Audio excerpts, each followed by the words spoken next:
ক্ষমতা পেয়েই বাড়াবাড়ি করা যাবে না। আজকে অনেকেই অত্যাচার করেছে, এখন তো নাম নিলে কোনো ভয় নেই।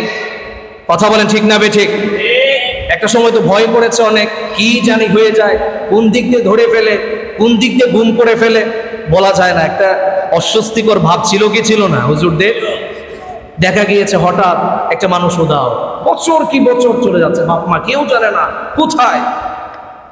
একটা সন্তান যখন হারিয়ে যায়, একজন মা বুঝে কতটা কষ্ট, একজন বাবা বুঝে কতটা কষ্ট, পাগল হয়ে যায়, পাগলের মতো খুঁজতে থাকে।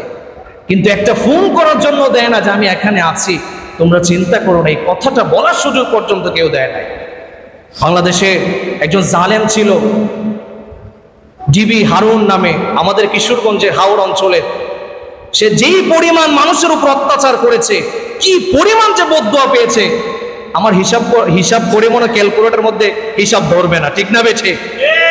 যেই পরিমাণ আলেমদেরকে কষ্ট দিয়েছে, সাধারণ মানুষদেরকে কষ্ট দিয়েছে, আপনি যদি এগুলো ইতিহাস পড়েন আপনি শিহরিত হয়ে যাবেন।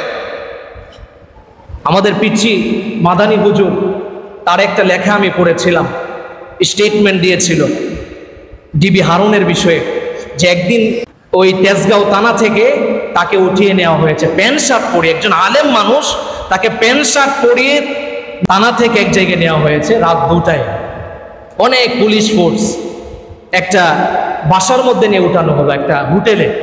ওই হোটেলে এক রুমের মধ্যে নিয়ে একটা বুরকাওয়ালি নারী ভাড়া করেছে, পরে নাউজুবিল্লাহ। এই আলেমকে, এই বক্তাকে, এই শিশু বক্তাকে ওই মেয়ের হাতে তুলে দিয়েছে এবং জোর করতেছে যে ওর উপরে তুমি ঝাঁপিয়ে পড়ো।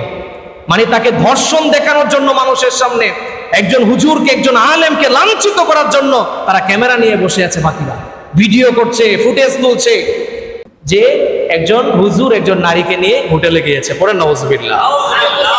এটা তাদের সাজানো নাটক ছিল। কত বড় কথা!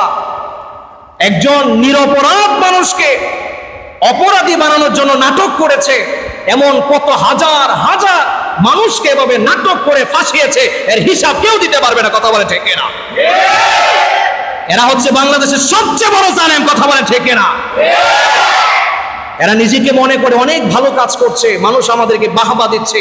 হেডলাইনের শুরুতে ডিবি হারুন এই করেছে সেই করেছে, হেডলাইনে আসবে।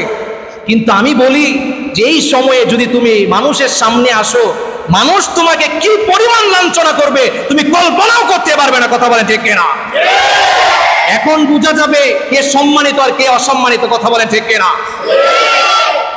এই জন্য জুলুম যখন করবেন চিন্তা করে করতে হবে যে আপনি সর্বদাই থাকবেন না। আপনার ক্ষমতা আজকে আছে, কাল থাকবে না। আপনি 20 বছর চালাতে পারেন, 40 বছর চালাতে পারেন, কিন্তু 50তম বছরে আপনার অধঃপতন হবেই হবে। কথা বলেন ঠিক না?